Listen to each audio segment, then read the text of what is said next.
गोपिका जीवनस्मरणं गोविन्द गोविन्द इति श्रीमद्भागवतमहापुराणं तृतीयस्कन्धः अष्टादशोऽध्यायः। मैत्रेय उवाच तथैवमाकर्ण्य जलेशभाषितं महामनास्तद्विगणय्य दुर्मदः हरेर्विदित्वा गतिमङ्गनारदाद् रसातलं निर्विविशे त्वरान्वितः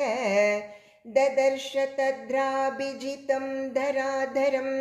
प्रोन्नीयमानावनिमग्रदं श्रया मुष्णन्तमक्ष्णा स्वरुचोरुणश्रिया जहास चागो वनगोचरो मृगः आहैनं ये यज्ञमहिं विमुञ्चनो रसौकसां विश्वसृजेयमर्पिता न स्वस्ति यास्यस्य न याममेक्षतः सुराधमासादितसूकराकृते त्वं न सपत्रैराभवाय किमृतो यो मायया हन्त्यसुरान् परोक्षजिते त्वां योगमाया बलमल्पपौरुषं संस्थाप्य मूढप्रमृजे सुहृच्युचः त्वयि संस्थिते गदया शीर्णशीर्षणि अस्मद्भुजच्युतया ये च तुभ्यं बलिं हरन्त्यऋषयो ये च देवाः स्वयं सर्वे न भविष्यन्त्यमूलाः स तुध्यमानो हरिदुरुक्ततोमरैः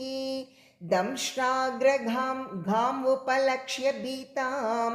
तोदं मृषन्निरगाधम्बुमध्याद् ग्राहाहतः सकरेणुर्यते भग तं निस्सरन्तं सलिलादनुद्धृतो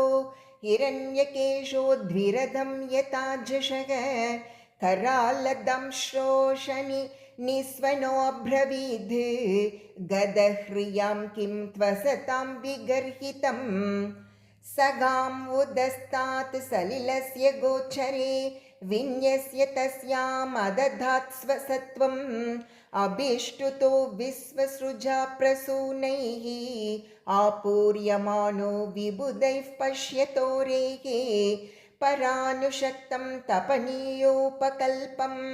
महागदं काञ्चनचित्रधंशं मर्माण्यभीक्ष्णं प्रतुदन्तं दुरुक्तैः प्रचण्डमन्युः प्रहसंस्तं बभाषे। श्रीभगवानुवाच सत्यं वयम्बो वनगोचरा मृगा युष्मद्विदान् मृगये ग्रामसिंहान् न मृत्युपाशैः प्रतिमुक्तस्य वीरा विकत्तनं तव गृह्णद्भद्र एते वयं न्यासहरा रसौकसां गतह्रियो गदया द्रावितास्ते तिष्ठामहेतापि कथञ्चिदाजौ स्तेयं क्वयामो बलिनोत्पाद्य वैरं त्वं भद्रतान्नां किल यूतपाधिपो घटस्वनो स्वस्तयाश्वनूहः संस्थाप्य चास्मान् प्रमृजाश्रु स्वकानां यस्वां प्रतिज्ञां नातिपिपर्त्यसभ्यः। मैत्रेयोवाच सोऽधिक्षिप्तो भगवता प्रलब्धश्चरुषाभृशम् आजहारोल्बनं क्रोधं क्रीड्यमानो हिराडिव सृजन्नमर्षितश्वासान् मन्युप्रचलितेन्द्रियः आसाद्य तरसा दैत्यो गदयाभ्यहनद्हरिम् भगवान् तु गदावेहं विसृष्टं रिपुनोरसि अवञ्चयत्तिरश्चीनो योगारूढ इवान्तकं पुनर्गदां स्वामादाय भ्रामयन्तम् अभीक्ष्णशः अभ्यदावद् हरिः क्रुद्धः संरम्भाद्दष्टतच्छदं ततश्च गदया रातिं दक्षिणस्यां भ्रुवि प्रभुः आजग्ने स तु तां सौम्य गदया कोविदोहनत् एवं गदाभ्यां गुर्वीभ्यां हरियक्षो हरिर्येव च जिगीषया सुसंरब्धौ अन्योन्यम् अभिजग्नतुः तयोः स्पृतोस्तिग्मगदाहताङ्गयोः क्षतास्रवक्रान् विवृद्धमन्योः विचित्रमार्गान् चरतोर्जिगीषया व्यभादिलायाम् इव शुष्मिनोर्मृदः दैत्यस्य यज्ञावयवस्य माया गृहीत वाराहधनोर्महात्मनः कौरव्यमह्यां द्विषतोर्विमर्दनं दिदृक्षुरागात् ऋषिभिर्वृतस्वराट् आसन्नशौण्ढीरम् अपेतसाध्वसं कृतप्रतीकारमहार्य विक्रमं विलक्ष्य दैत्यं भगवान् सहस्रणीः जगाधनारायणमादिसूकरम् ब्रह्मोवाच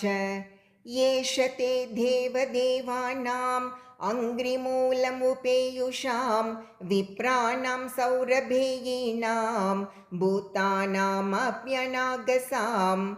आगस्कृद्भयकृद्दुष्कृद् अस्मद्राधवरो असुरः अन्वेषन्नप्रतिरतो लोकानटति कण्टकः मैनं मायाविनं दृप्तं निरङ्कुशमसत्तमम् आक्रीडबालवद्धेव यताशीविषमुत्थितं न यावदेश वर्धेत स्वां वेलां प्राप्य दारुणः स्वां देवमायामास्ताय तावज्जह्यघमच्युत एषा घोरतमा सन्ध्या लोकचम्बट्करी प्रभो उपसर्पति सर्वात्मन् सुराणां जयमावह अधुनैषोऽभिजिन्नाम योगो मौहूर्तिको ह्यगात् शिवाय नस्त्वं सुहृदाम् आशु निस्तरदुस्तरं दिष्ट्या त्वां विहितं मृत्युम् अयमासादितस्वयं विक्रम्यैनं हृदे हत्वा लोकानादेहि शर्मणि। ॐ इति श्रीमद्भागवते महापुराणे पारमहंस्यां संहितायां तृतीयस्कन्धे हिरण्याक्षवधे अष्टोदशोऽध्यायः। सर्वत्र गोविन्दनाम संकीर्तनं गोविन्द गोविन्द।